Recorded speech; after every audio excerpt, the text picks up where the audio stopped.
These are moments of ecstasy and joy for us.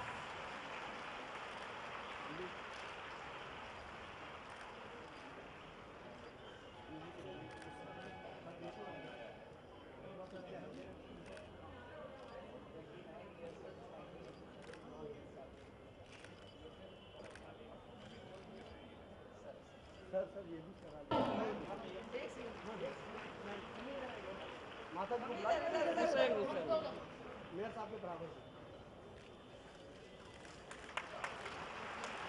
A huge round of applause for the movement for all of us and to make these movements last. विद्यालय की संस्थापिका श्रीमती पुष्पलता अग्रवाल जी हमारे मुख्य अतिथि महोदय को सम्मानित करते हुए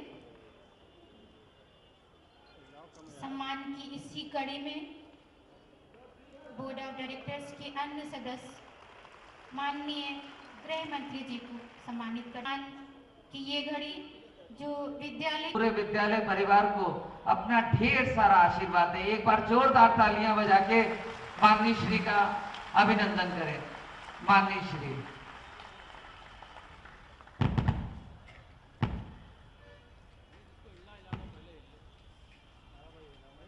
सेंट जोसेफ्स कॉलेज की फाउंडर चेयरपर्सन श्रीमती पुष्पलता जी अग्रवाल, लखनऊ के महापौर डॉक्टर दिनेश जी शर्मा, आदरणीय Jaipal Singh ji, Shri Manohar Singh ji, retired commissioner Shri R K. जी मित्तल, श्री दिवाकर जी त्रिपाठी, श्री अनिल जी अग्रवाल और इस मैदान में उपस्थित लखनऊ के सभी सम्मानित देवियों एवं सज्जनों एवं बच्चों, जब मुझे यहां बोलने के लिए अनिल जी आमंत्रित कर रहे थे तो उन्होंने आप लोगों को एक हिदायत दी है कि जब मैं बोलूं तो कोई हिले डुले ना। लेकिन मैं जानता हूं कभी कभी कुछ ऐसे भी वक्ता होते हैं जो लोगों को हिलने डुलने के लिए और मैदान छोड़कर चले जाने के लिए भी मजबूर कर देते हैं। लेकिन मैं कोशिश करूंगा कि इस प्रकार के वक्ता के रूप में मैं आप सबके समक्ष अपने को प्रस्तुत न करूं। मुझे याद है कि जैसा कि अनिल जी ने बताया कि आज के 11 महीने पहले इसी स्थान से पार्टी के राष्ट्रीय अध्यक्ष के रूप में, और उस समय राष्ट्रीय अध्यक्ष क्या कहूं, पार्टी का मैं यहां से प्रत्याशी था, इसी स्थान से एक सार्वजनिक सभा को संबोधित करने के लिए मैं खड़ा हुआ था। उस समय हमारी भूमिका पूरी तरह से राजनीतिक थी और आज 11 महीने के बाद अपनी बदली हुई भूमिका में उसी स्थान पर एक सेंट जोसेफ्स कॉलेज, इस विद्यालय के उद्घाटन के अवसर पर अपने विचार व्यक्त करने के लिए खड़ा हुआ हूं।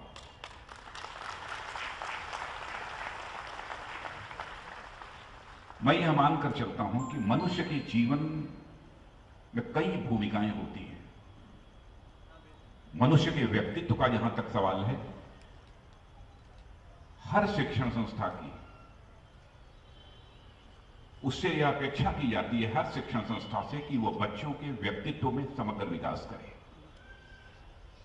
बच्चों के व्यक्तित्व के समग्र विकास का तात्पर्य क्या होता है? पहले मनुष्य का व्यक्तित्व कैसा होता है, इसे समझना चाहिए। मनुष्य केवल आर्थिक प्राणी ही नहीं है कि मनुष्य को जीवन में धन प्राप्त हो जाए, पैसा प्राप्त हो जाए और केवल धन के आधार पर और पैसे के आधार पर ही मनुष्य अपने जीवन में हर प्रकार के सुख और आनंद को प्राप्त कर लेगा, ऐसा कभी नहीं हो सकता। क्योंकि आप जानते हैं, बड़े बड़े धनाढ्य परिवारों की भी माताएं बहनें सब कुछ होने के बावजूद उसी सुख की तलाश में, आनंद की तलाश में बड़े बड़े देवालयों में जाकर, मंदिरों मस्जिदों के सामने खड़े होकर अपना आंचल फैलाकर देवी देवताओं से याचना करते हैं। किस चीज की याचना करते हैं? भगवान ने धन की किसी भी प्रकार की कोई कमी नहीं दी है, सब कुछ दिया है, लेकिन केवल उस धन के कारण सुख की प्राप्ति नहीं होती। इसलिए इस यथार्थ को समझना चाहिए कि मनुष्य केवल अर्थ के कारण, केवल धन के कारण ही जीवन में सुख की प्राप्ति नहीं कर सकता है। यानी मनुष्य केवल एक आर्थिक प्राणी ही नहीं है, बल्कि मनुष्य आर्थिक प्राणी के अतिरिक्त एक सामाजिक प्राणी भी है, एक सांस्कृतिक प्राणी भी है, एक राजनीतिक प्राणी भी है। इस यथार्थ को हमको समझना चाहिए। और बच्चों के व्यक्तित्व का एक कॉम्प्रिहेंसिव डेवलपमेंट, समग्र विकास भी तभी संभव हो सकता है जब उसके ये सभी पक्ष जो व्यक्तित्व के हैं उनका समग्र विकास हो, तभी यह संभव हो सकता है। और मैं ये अपेक्षा करता हूं, और अपेक्षा इसलिए करता हूं कि जो मैंने सांस्कृतिक कार्यक्रम आज के अवसर पर यहां देखा है, उसके कारण मेरा यह विश्वास पक्का हो गया है कि इस शिक्षण संस्था के माध्यम से बच्चों के व्यक्तित्व का, के समग्र विकास का भरपूर यत्न किया जाएगा। मैं पूरी तरह से आश्वस्त हूं। अभी हमारे डॉक्टर दिनेश शर्मा जी भारत माता की भूमिका निभा रही एक बालिका, और सभी धर्मों के लोग जो पहुंचे उनके बारे में वो चर्चा कर रहे थे। मैं सच बताऊं कि जब मैं देख रहा था, एक भाव मेरे मन के अंदर पैदा हुआ और एक भरोसा भी पैदा हुआ। भरोसा यह पैदा हुआ कि यह शिक्षण संस्था ऐसे बच्चों का निर्माण करेगी जो बच्चे भारत माता के सच्चे आराधक, सच्चे पुजारी बनकर निकलेंगे। और भारत की यह सबसे बड़ी यह विडंबना रही है कि जात, पंथ, मजहब के आधार पर समाज की सामाजिक समरसता को हमने पूरी तरह से तार तार कर रखा। बहुत बड़ी विडंबना। और मेरे बहनों भाइयों, मैं ये बतलाना चाहता हूं कि अपना सीना ठोक कर गर्व के साथ कह सकते हो कि दुनिया का अकेला देश यह भारत है। दुनिया का अकेला देश यह भारत है जहां इस्लाम के जितने भी 72 फिरके होते हैं, दुनिया के किसी एक देश में मिलते हैं, वह केवल और केवल भारत में मिलते हैं, दुनिया के दूसरे देशों में नहीं मिलते हैं। जो इस्लामी देश हैं वहां भी सारे फिरके नहीं मिलते इस्लाम के सारे फिरके यदि मिलते हैं तो केवल और केवल भारत में मिलते हैं। क्रिश्चियनिटी के बारे में भी मैं कहना चाहता हूं, सर्वाधिक पुराना चर्च यदि कहीं पर है तो लगभग 2000 या 2200 या 2400 वर्ष पूर्व जो बना था वो केरल में है, भारत में। उसके भी जितने भी सेक्ट, जितने भी भाग होते हैं क्रिश्चियनिटी के, सारे के सारे दुनिया के किसी एक देश में, वह अमेरिका और इंग्लैंड में भी नहीं मिलते हैं, यूरोपियन कंट्रीज में भी नहीं मिलते हैं तो केवल और केवल भारत में मिलते हैं। भारत का चरित्र ही ऐसा है, भारत का चरित्र ही ऐसा है कि हम सबको साथ लेकर चलना चाहते हैं। और भारत दुनिया का अकेला देश है। भारत के रहने वाले नागरिक ने अपने परिवार के लोगों को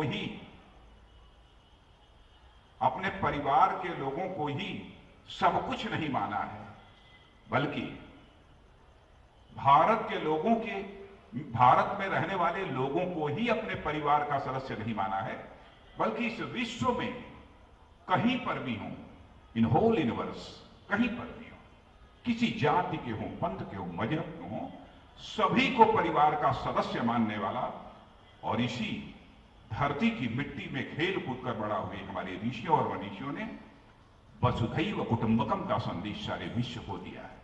यानी सारी वसुधा, सारी धरती पर जो भी है, सभी ये कहीं परिवार के सदस्य हैं। यह संदेश देने वाला भी कोई इकलौता देश इस दुनिया में है तो भारत। यह हमारे भारत की विशेषता है। इस यथार्थ को हमको समझना चाहिए।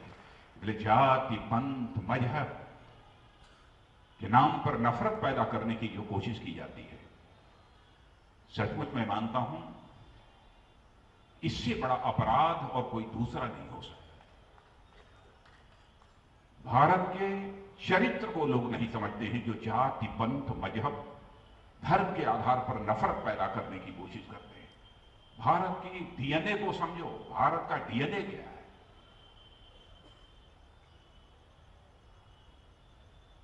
विडंबना है। राजनीति को लोग जिम्मेदार समझते हैं, इसके लिए ठहराते हैं। मैं राजनीति को इसके लिए जिम्मेदार नहीं ठहराता। राजनीति ठीक है, राजनीतिक सफलता हासिल करने के लिए इस प्रकार के नफरत लोगों के अंदर लोग पैदा करते हैं, यह है, हो सकता है।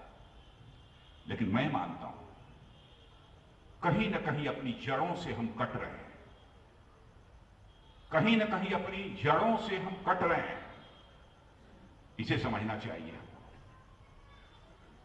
मैं कहना चाहूंगा श्रीमती पुष्पलता जी अग्रवाल और अनिल जी और पूरे परिवार से भी, सेंट जोसेफ्स कॉलेज में अंग्रेजी माध्यम से शिक्षा दी जाएगी, लेकिन विनम्रता पूर्वक मैं अनुरोध करना चाहता हूं,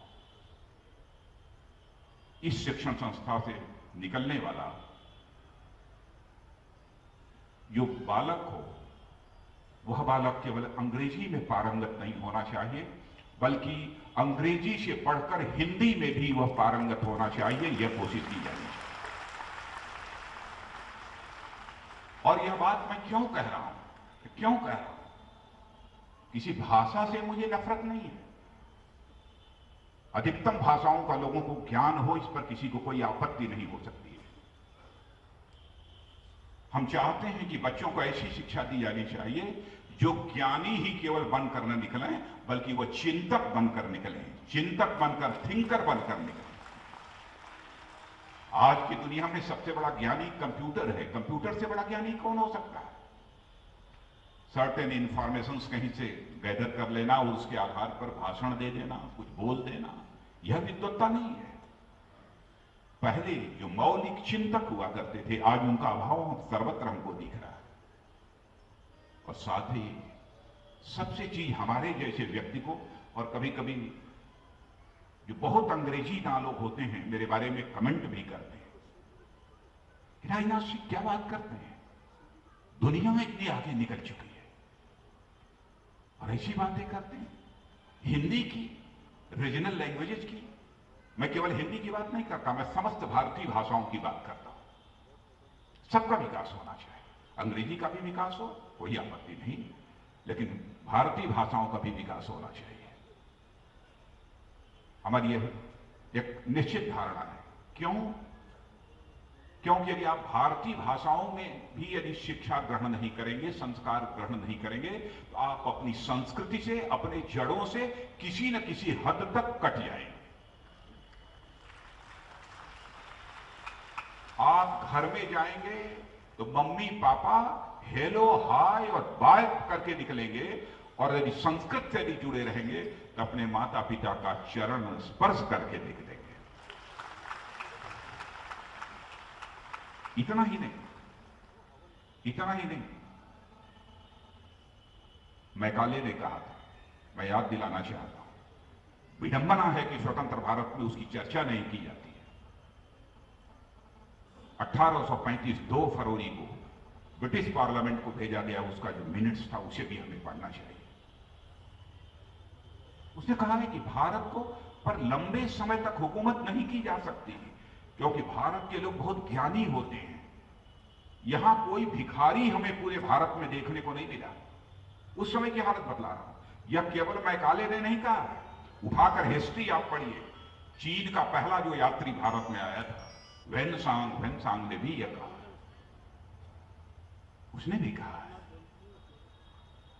प्रयाग में गया था कुंभ मेले के अवसर पर, वहां का दृश्य देखने के बाद बहुत सारी चीजें उसने लिखी हैं। CU की नामक एक पुस्तक है कि पश्चिम की ओर देखो, उसने लिखा है, मैकाले ने लिखा है कि इनको अपनी जड़ों से, भारत को अपनी जड़ों से काट दो, अपनी संस्कृति से काट दो, भारतीय ज्ञान से इन्हें काट दो, तभी लंबे समय तक भारत को गुलाम बनाकर रखा जा सकता है, नहीं तो भारत को लंबे समय तक गुलाम बनाकर नहीं रखा जा सकता है। आप अपना गूगल निकालो, अपने उस पर, आपके पास आईपैड होगा, देखो आप उसमें आपको तुरंत दिखाई दे जाएगा। हमारे पास तो है वह कोट, मैं यहां पढ़ सकता हूं, लेकिन उसकी पढ़ने की कोई जरूरत नहीं है। उनका उद्देश्य ही यही था, चिंतक भारत में पैदा ना हो, सरकारी कामकाज करने वाले मुलाजिम पैदा हो, ऐसे लोग पैदा हों जो कि अपनी संस्कृति से पूरी तरह से कट जाए, भारतीय ज्ञान से वह कट जाए। मित्रों, मैं ज्ञान के बारे में मैं कह सकता हूं, यहां पर अभी कोई फिजिक्स का अध्यापक होगा, मैथमेटिक्स का होगा, केमिस्ट्री का होगा, ज्वालजी का होगा, बॉटनी का होगा, सबके बारे में, हर सब्जेक्ट पर मैं यह बतला सकता हूं, हर सब्जेक्ट पर, इन सब 5-6 सब्जेक्ट के बारे में, इन सब सारे विषयों में भी ज्ञान की जिस ऊंचाइयों को भारत ने कभी हासिल किया था, आज तक दुनिया का देश ज्ञान की उन ऊंचाइयों को हासिल नहीं कर पाया। आज तक नहीं हासिल कर पाया। आपने देखा होगा कि अभी यूरोप की, स्विट्जरलैंड की एक सर्न लेबोरेटरी है, उस सर्न लेबोरेटरी में, सर्न प्रयोगशाला, उसने जुलाई 2012 में एक इन्वेंशन किया है, एक खोज की है। उसने कहा है यह होल यूनिवर्स, यह पूरी सृष्टि जो बनी है वह कण से, एक कण से बनी है, और उस कण का नाम, उस पार्टिकल का नाम उन्होंने पहले बोलचाल की भाषा में गॉड्स पार्टिकल कहा है। बोसान पार्टिकल पहले कहा गया, फिर उसको कहा कि गॉड्स पार्टिकल है। तो हमारे यहां तो कहते ही हैं, हमारे ऋषियों और मनीषियों ने पता नहीं पहले कब कह दिया था। यह तो पूरी सृष्टि की रचना ही एक छोटे से पिंड से, एक छोटे से कण से हुई है। इसीलिए हमारे देश के ऋषियों और मुनीषियों ने कहा, यत पिंडे तत् ब्रह्मांडे, जो पिंड में है वही ब्रह्मांड में है, जो जड़ में है वही चेतन में है, जो छोटे में है वही बड़े में है, जो मेरे में है वही तेरे में है। इसीलिए वसुधैव कुटुंबकम का संदेश सारे विश्व को दिया। मैथमेटिक्स में भी, फिजिक्स में भी मैं कई उदाहरण दूंगा, लेकिन भाषण लंबा होगा इसलिए नहीं बोलूंगा। इसमें मैं आग्रह करना चाहता हूं। और इतना ही नहीं, शोपेनहावर, जर्मन फिलासफर शोपेनहावर का नाम सुना होगा। जर्मन फिलासफर शोपेनहावर ने भी कहा कि मानव जगत की, भारत के ही नहीं, पूरे होल यूनिवर्स, पूरी सृष्टि के मानव जगत की विजडम की हाइट, माने बौद्धिक क्षमता की यदि ऊंचाई यदि किसी को यदि कहीं पर देखनी हो तो जाकर केवल भारत में देखी जा सकती है। यह जर्मन फिलासफर शोपेनहावर ने कहा। यह तो आपकी पुस्तकों में मिल जाएगा, ढूंढ सकते हैं। ऐसे कई बातें हैं। इसीलिए मैं कहना चाहता हूं श्रीनगर, और एक श्रीमती पुष्पलता जी अग्रवाल बहुत ही संवेदनशील महिला हैं, इनका पूर्व जन्मों का बहुत बड़ा पुण्य रहा है। और अनिल जी को भी मैं कहना चाहूंगा कि आप सब सौभाग्यशाली हैं कि ऐसी मां आप लोगों को मिली है। मेरा एक सुझाव है, और मैं जानता हूं कि आप उसे करेंगे। आप ऐसा करिएगा, हो सकता है कि थोड़ी कठिनाई भी हो सके, गरीब बस्तियों से आप संख्या आप निर्धारित करिए, संख्या आप निर्धारित करिए। कुछ गरीब, जिस परिवार में तन ढकने के लिए कपड़ा न हो, उस परिवार के कुछ बच्चों को उठा लीजिएगा और नीचे से उन्हें पढ़ाना शुरू करिएगा। अभी बताया पुष्पलता जी ने कि ऐसा हो रहा है, मुझे बहुत खुशी हुई है। इसका मतलब कि मुझे प्रेरणा इस परमात्मा ने दी है, इसका ऐसे ही स्थान पर जहां कि आप कर रही हैं, वही पुण्य है, वही पुण्य है कि आज निरंतर आपके इस कामकाज का विस्तार होता जा रहा है। और यह बात मैं ऐसे नहीं कह रहा हूं, आज तक मैंने कभी खुलासा नहीं किया था।